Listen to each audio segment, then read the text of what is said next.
spotlight brightly on all aspects of the sports world.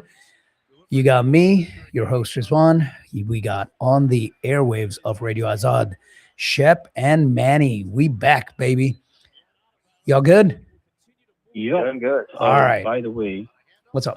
Arsenal did beat Manchester City 3-0 Oh in yeah, the Community Shield. that's coming. That's coming. I actually intended to make sure we focused on that for at least 5 minutes or so, maybe 10, to talk about that because that's big, right? I mean, it's back already. The World Cup fever hasn't quite settled yet, but it's back. But right now, we're gonna go back to the NFL. Wow, you know, I'm watching a highlight of Nick Chubb, that just a devastating run. It's the NFL, especially the NFL running back, is it goes so quickly, right? You can be a dominant force, whether it's No Sean Moreno, whether it's Nick Chubb, 2, 3, 4 years, five maybe, and then it's over.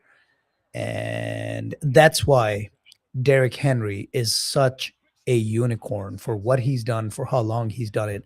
We'll come back to Derrick Henry in a second. Real quick, we're talking about the Buffalo Bills.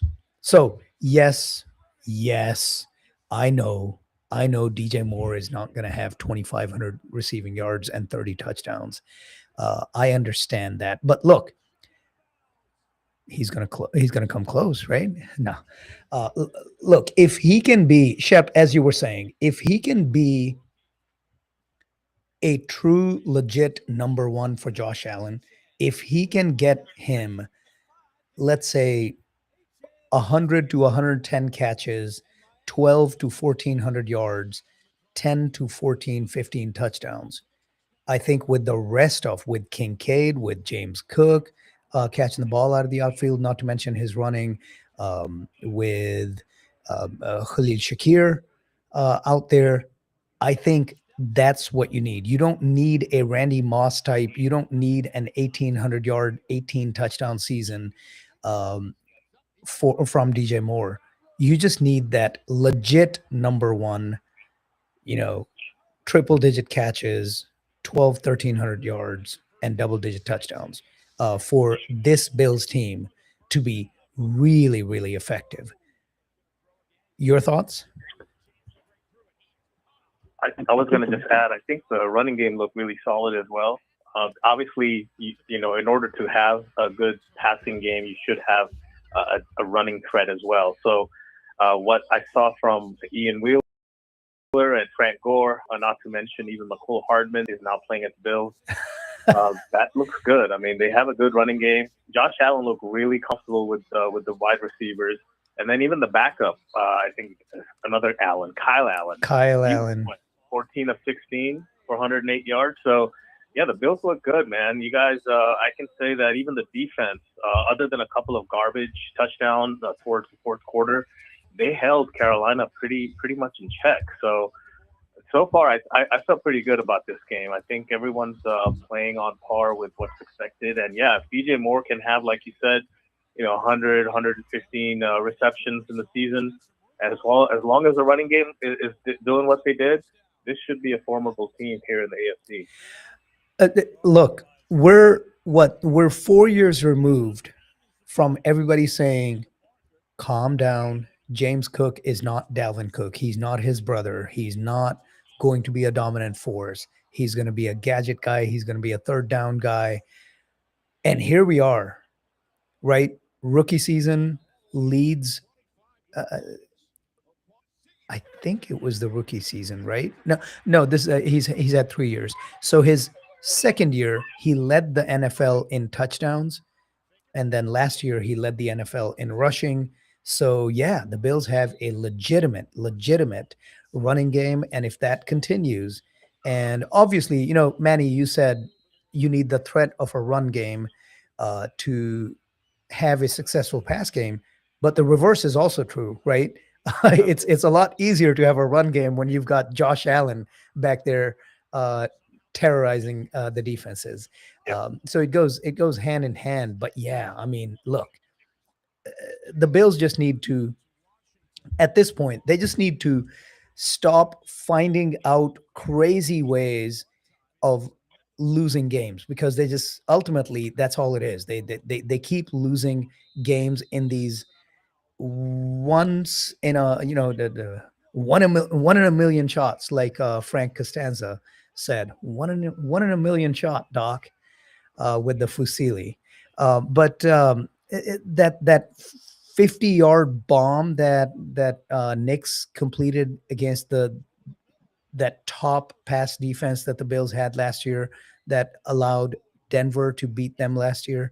Whether it's the 13 seconds against Kansas City from 5 years ago, it's just over and over. They just keep finding ways to lose games. At this point, as much as it pains me to admit this, for the Bills, for Josh Allen, it's Super Bowl or bust, right? Yeah, I mean, there's high expectations. Like you said, at least the last 4 years. So certainly got to get to the AFC Championship game, I think. But yeah, Super Bowl, man, how long have the Bills fans been waiting for that? Since 1994. So yeah, no. Super I, Bowl, as a Bills fan, you're can right. attest. Since 1994. You said they've got to get to at least the championship. I think they've got to get to at least the Super Bowl. Now, I'm going to be heartbroken if they get to the Super Bowl and then lose again and break the tie with Shep's Vikings as the 2-0-4 teams in Super Bowls. I don't want the Bills going to 0-5, but I'm a competitor. You always want to compete against the best. You always want to compete for the best. So yeah, I'm not afraid of the Bills getting there and losing. I want them to just get there, and then hopefully win. But who else do you guys see? So look, the Chiefs are back as a legitimate, as long as Mahomes is back and healthy. I want to see how their offensive line performs before I say that. So, our friend Nick Wright, who's almost always wrong. I saw a clip from him. He was talking about Mahomes is back. Mahomes is a legitimate MVP candidate. The Chiefs are back. Chiefs are the favorites for the Super Bowl. And you expect that from Nick Wright. But Shep, I think that's an excellent, excellent point, right? Because even before Mahomes got hurt last year, that wasn't the Kansas City Chiefs of 3 years ago, right? Yeah, I mean, look, the reason why they haven't won a Super Bowl since 3 years ago is because their offensive line is not good enough.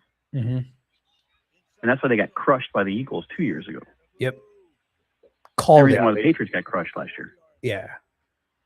Yeah, I think you're right. I mean, the offensive line is always key in these football games. And Josh Simmons is coming back, a left tackle, from an injury last year. So if he's able to protect Mahomes on his blind side, that'll be key. So it'll be really important to see how this team progresses.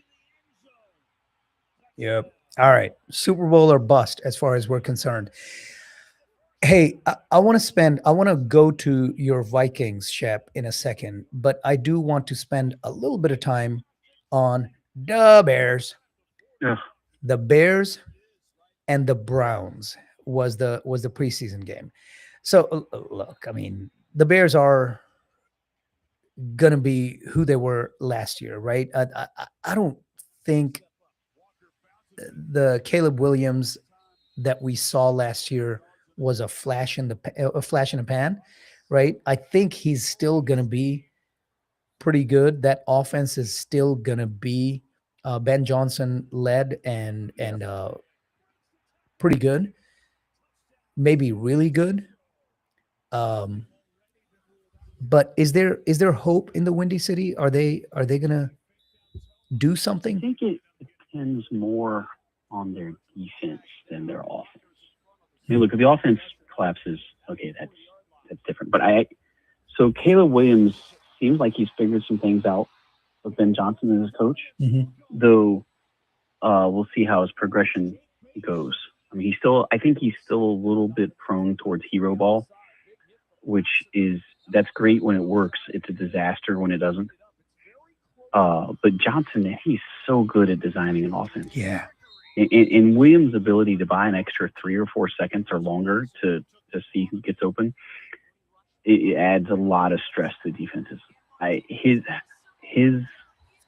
His progression last year, being able to read defenses and then just take off if it didn't work, but not take off to run, but take off to read the field. It did bother. Look, I don't think he's ever going to be the best quarterback in the league, but he may end up being a consistent top 5 to top 10 quarterback, which, look, as a fan of the Vikings, I do not want that to happen. Like, I don't wish still in the man, but I don't want him. I don't want one of my division rivals to have a 10+ year starter locked in gold, right? Yeah. But for the Bears, they got some things to fix on defense. I don't know, Manny, Riz, what do you think about that? I mean, the defense, they did hold that team to 10 points, but yeah, I think defense. It's obviously, Cleveland. Well, yeah, I mean, it's Cleveland. It's Cleveland, and they have 1,000 no, quarterbacks, none of which are any good. Yeah, I think one of the rookies, Malik Muhammad, he looked fairly good on the coverage.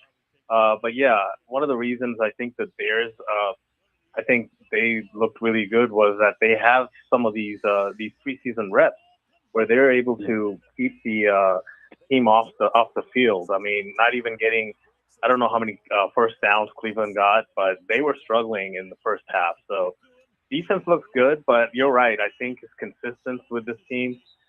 So far, Ben Johnson's calling all the right plays. And yeah, Caleb Williams, if he is able to have even kind of similar numbers as he did last year, they have a good chance to make some run in their league here. To make some noise for sure. Let's talk about the other side, the Cleveland Browns. They've got this gift that just keeps on giving. So here we go. They had some youth movement. They had Gabriel. They had Shedeur Sanders. And now Deshaun Watson's back from injury, and he looked like the best quarterback on that team. Are they really going to do this? I thought they were going to move on with the youth.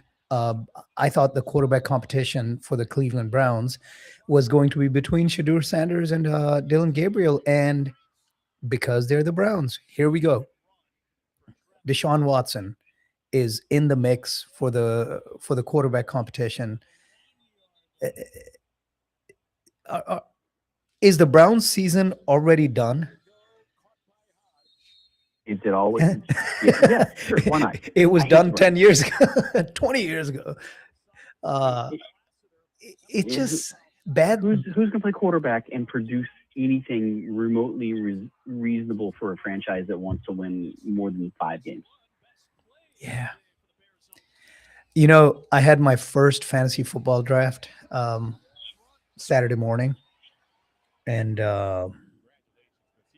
I went wide receiver heavy. I wanted to a little bit of a homer. So my first round, I got the 10th pick. First off, I got stuck with the 10th pick. So that's the price you pay for being good the previous season. So I actually got Jackson Smith and Jigba. Jackson Smith and Jigba, JSN at 10. So then I turned around and was able to snag James Cook in the second round. And then I just went wide receiver for a little bit. I got Garrett Wilson and Ladd McConkey on back-to-backs. So finally, I was in the 4th round. So my second running back is Quinshon Judkins. Is that his name? Yeah, I think Quinshon Judkins, the Cleveland Browns running back, who has looked decent, right? Has looked pretty decent, but it's the Cleveland Browns. And I didn't want to do it, but there was nothing else happening. So I'm gonna be cursed, at least for this team, following the Cleveland Browns this season. Hoping, unless I can swing some deals and get a legit second running back on this team, I'm going to be sitting there pulling for Quinshon Judkins and the Cleveland Browns. Ugh, not excited about that. But hey, let's pivot over to you. You mentioned, you don't want a division rival to have a franchise quarterback for the next 10 years because your division rivals. Your team is the Vikings. The Minnesota, who've never drafted a quarterback that has worked is since the Super Bowl era. I don't think. I mean, maybe Fran Tarkenton. So back in the 60s and 70s. I mean, are they at this point? Are they wishing that they had hung on to Darnold? Darnold? Yes, right. They probably are. So look, letting him go allowed them to build up on both sides of the line of scrimmage, right? And the gamble, and look, J.J. McCarthy wasn't a huge gamble, but he was the 5th or 6th quarterback, I can't remember, taken in the draft. And so it looks like I've been wrong on McCarthy. Like he could be a slow developer. He is really young. He didn't play a lot of snaps in college. All those probably have to apply. But man, he drove the quarterback whisperer nuts last year to the point where he decided to bring in a rabid Call of Duty fan to play quarterback. Who doesn't do homework. Who had the homework clause inserted into his, so I'm super nervous. I mean, look, Murray, absent his height, he's got a great arm, super mobile, good wheels. Yeah, he's produced at a high level for an awful franchise for the years where he wasn't hurt. So you got that, and he's got a better play caller and better wide receivers and probably better offensive line than he's ever had to work with. Right. So those are things that suggest that he could produce a lot of numbers. But I just don't know if I trust Kyler Murray after the first, second week in November. It seems to fade as the season goes along. Hey, don't forget, you have Carson Wentz. Yes. Sorry, salt in the wounds. Look, I think the Vikings are in the top 10 in win percentage in total wins since the Super Bowl era started. Wow. They're very rarely awful. Okay? But they are, with a couple of exceptions, especially since the cap era has begun, they haven't been special. And you need to be special as opposed to be good. And my best friend since we've been 10 years old is a diehard Vikings fan. And his family is the reason why I've been suckered into this gig. And his view is the Vikings need to have 2 god-awful losing seasons in a row to rebuild the whole roster, because he thinks you got to land a franchise QB to win the Super Bowl. I tend to think you need to land great offensive and defensive lines with a serviceable QB. Yep. He hurts Jalen, right? But either way, you got to have that either a dominant set of lines or a franchise quarterback. And the Vikings are good along the offensive line and probably slightly above average on the defensive line with not a franchise quarterback. They definitely appear for the last 7, 8, 9 years or so, appear to be kind of like the Dallas Mavericks of the late 90s, early 2000s, when they were just winning 50 games every year, right? Advancing 1 to 2 rounds in the playoffs every year, and that was it. That they weren't bad enough to get some top talent. They weren't good enough to win it all until Dirk just decided that he was going to get it done himself. One question on the Vikings, Chef. Do you think McCarthy still has, obviously he's only 23. You guys drafted him pretty high. Is he still going to stick around as a backup and learn under Murray, or are the Vikings just maybe going to trade him at some point? I mean, it depends on, look, he's going to get practice reps this year. KOC's going to watch his habits. I think that there may be a personality disconnect between the two. I've seen some reports saying KOC was really bothered by a couple of the, not off-field, but off-play things that McCarthy did. So I don't know if he's going to be able to gain KOC's trust back. I'm sorry, I was chuckling because Manny said, "Is he going to learn under Kyler Murray. Kyler Murray's not learning under Kyler Murray.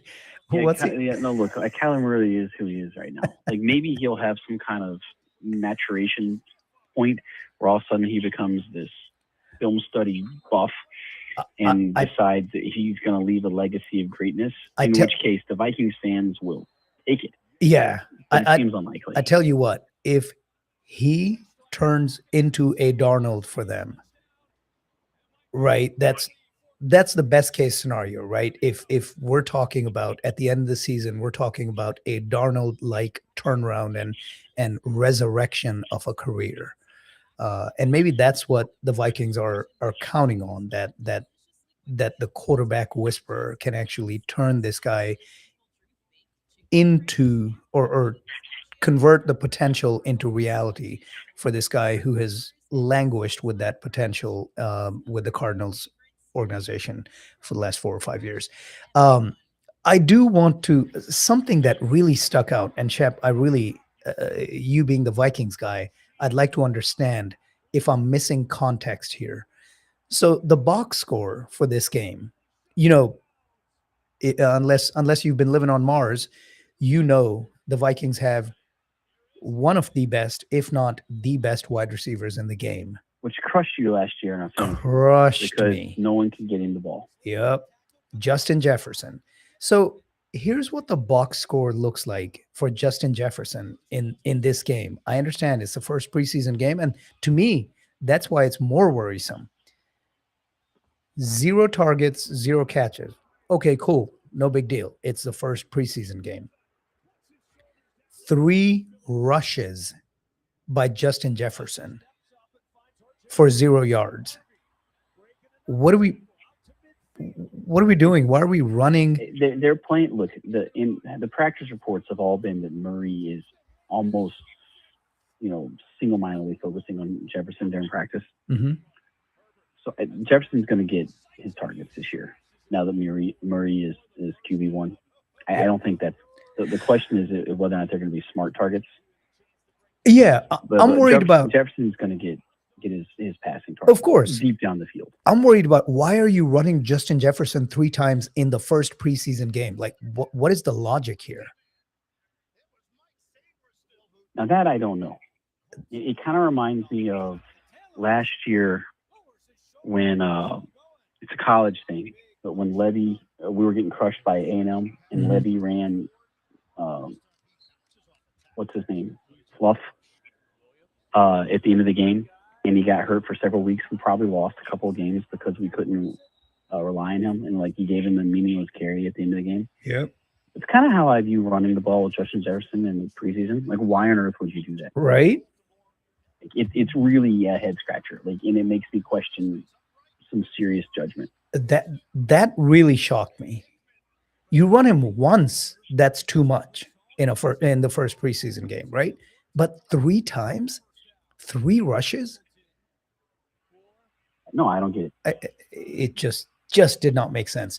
But hey, Carson Wentz looked good for y'all. 9 of 14, 1 touchdown, no INTs. I think there's a chance Carson Wentz is the backup and not McCarthy. Oh, so coming all the way back to Manny, what you were asking, if that happens, if Carson Wentz is the backup, then McCarthy's done. If not in the NFL, definitely done with Minnesota. Yeah, and then they have to look for trade value. Yeah. No, I agree. And I think that there's this smacks. Look, I actually agree with the idea of Murray if you want to win now over McCarthy, right? Yeah. He's certainly proven more in the league than McCarthy has, and McCarthy has some real inconsistency issues. But if you make him the third stringer, you've decided you have personally given up on him, and you get what you can get. You've moved on. All right. Well, unfortunately, we got to move on from this segment. We're about 30 seconds late. Going to take a quick break. We're going to come back. We're going to finish out the NFL talk, and then the spotlight is shining on many other aspects of the sport. We're going to do some rapid fire stuff. We're going to touch tennis, touch maybe even golf, but definitely soccer. We're going to do all that in the last segment coming up. You're listening to the Sports Spotlight right here on Radio Azad. This is Radio Azad, streaming in Dallas, Fort Worth, and